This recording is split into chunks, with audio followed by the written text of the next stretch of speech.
Ketua sementara DPRD Provinsi Bali, Dewo Made Mahayatnya atau Dewo Jack, berpandangan bahwa akan diambil alihnya izin pembangunan akomodasi pariwisata oleh pemerintah pusat pasti akan melalui kajian akademis dan sosiologis yang akan dilakukan oleh pemerintah pusat.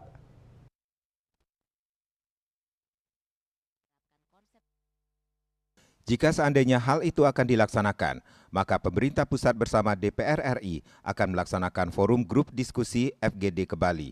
Sehingga ketika mereka datang ke Bali, DPRD Bali juga akan melakukan kajian yang sama untuk mendapatkan pendapat dari akademisi yang ada di Bali. Begitu juga pendapat dari para tokoh masyarakat, sehingga akan dibuatkan peraturan daerah atau perda untuk mengantisipasi aturan baru yang dikeluarkan oleh pemerintah pusat.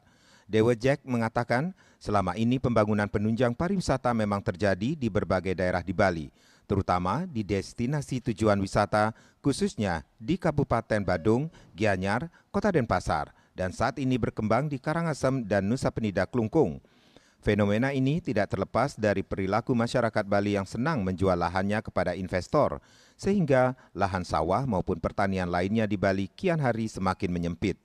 Oleh karena itu, Dewo Jack menyarankan agar perilaku masyarakat yang menjual tanah agar tidak lagi dilakukan. Pemerintah bersama Dewan Bali akan mengimbau agar tanah yang dimiliki masyarakat Bali agar disewakan saja, sehingga masih bisa dimiliki untuk anak cucunya nanti. Ditanya terkait apakah pengambil alihan izin pembangunan akomodasi pariwisata akan memudahkan akses bagi pengusaha di Jakarta, Dewo Jack mengatakan bahwa jika melihat SOS saat ini itu sudah terjadi. Namun, jika mereka tidak memiliki lahan di Bali, maka mereka tidak bisa membangun. Oleh karena itu, kembali lagi kepada masyarakat kita di Bali, bagaimana caranya tetap mempertahankan tanah Bali. Untuk menjawab tantangan tersebut, Dewo Jack mengungkapkan Dewan Bali akan segera menguatkan perda tentang larangan masyarakat menjual lahan sawah atau tanahnya, atau mungkin menjual 30% dari keseluruhan lahan yang dimiliki masyarakat atau ketentuan lainnya. Ketut Winate, Bali Pos melaporkan.